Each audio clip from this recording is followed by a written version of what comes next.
Now that I've got my headlight out, this is the unit I'm taking out.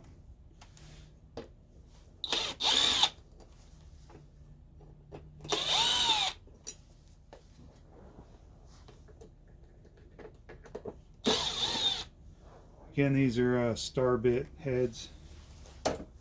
That's all there are, 3.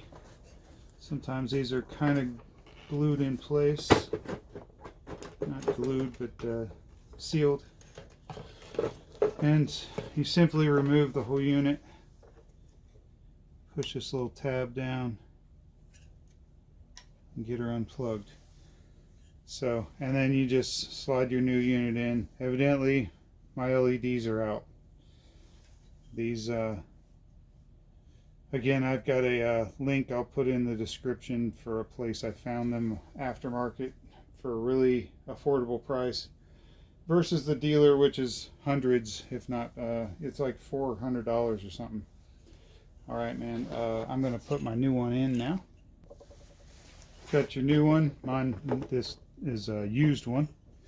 Plug it in there, and I'm gonna slide it into place, and I'm gonna test it because I'm not gonna put it all back together and find out it's not working or not plugged in right. So I'll just give it a plug it into the car and real quick and give it a little test.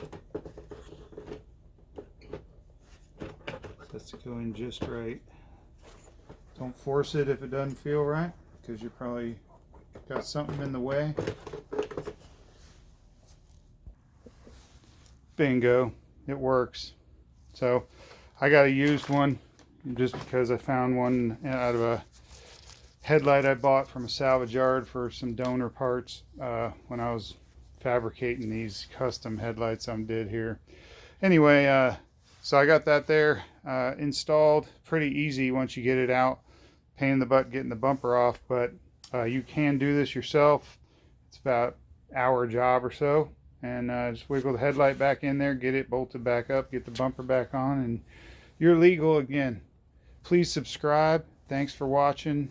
I got tons more videos coming out. Have a great one.